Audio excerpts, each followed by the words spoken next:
ഞാൻ workshop stop ചെയ്യാണ്. അപ്പോൾ അതിൻ്റെ റീസൺ പറയുന്നതിന് മുന്നേ ഞാൻ സ്റ്റാർട്ട് ചെയ്യാനുള്ളൊരു റീസൺ പറയാം. മെയിനായിട്ട് എനിക്ക് കുറച്ച് ഫണ്ട് വേണമായിരുന്നു. അതായത് ഇപ്പോൾ ഞാനിപ്പോൾ ഈ ഒരു സംഭവം സ്റ്റാർട്ട് ചെയ്തത് ഞാൻ കഷ്ടപ്പെട്ട് പണിയെടുത്ത പൈസ വെച്ചിട്ടായിരുന്നു. മീൻസ് ഒരു 3 വർഷം മുന്നേയൊക്കെ ഞാൻ പ്രോഡക്ട്സിൻ്റെ റോ മെറ്റീരിയൽസ് ഒക്കെ വാങ്ങിച്ചത്.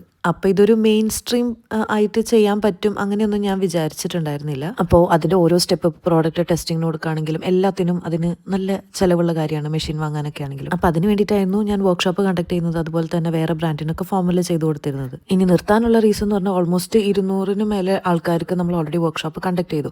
അപ്പോൾ നമുക്ക് എല്ലാവരുടെയും ഡൗട്ടും കാര്യങ്ങളൊക്കെ ക്ലിയർ ചെയ്യാന്ന് പറഞ്ഞു കഴിഞ്ഞാൽ അതിന് കുറച്ചധികം സമയം വേണം. ഡൗട്ട് ക്ലിയർ ചെയ്യാൻ പറ്റില്ല എന്നുണ്ടെങ്കിൽ ഈ പരിപാടിക്ക് നിൽക്കരുത് എന്നുള്ളൊരു അഭിപ്രായമുള്ള ഒരാളാണ് ഞാൻ. ഇനിയും കൂടുതൽ ആൾക്കാർ വരികയാണെന്നുണ്ടെങ്കിൽ പിന്നെ എനിക്കത് മാനേജ് ചെയ്യാൻ ബുദ്ധിമുട്ടായിരിക്കും. പിന്നെ ഓൾറെഡി ഞാൻ കുറച്ച് ആൾക്കാരുടെ അടുത്ത് കമ്മിറ്റ് ചെയ്തിട്ടുണ്ടായിരുന്നു ഈ മന്ത്, അടുത്ത മന്ത്. അപ്പോൾ അതൊക്കെ ഫിനിഷ് ചെയ്ത് കഴിഞ്ഞ് കഴിഞ്ഞാൽ പിന്നെ ഞാൻ ഈ പരിപാടി നിർത്തും. അപ്പോൾ ആരെങ്കിലും പിന്നീട് അറ്റൻഡ് ചെയ്യാമെന്ന് വിചാരിച്ചിരിക്കുന്നുണ്ടെന്നുണ്ടെങ്കിൽ ഞാനൊരു 2-3 മാസമേ ചെയ്യുന്നുള്ളൂ. അപ്പോൾ ഇപ്പം തന്നെ ബുക്ക് ചെയ്തോളൂ.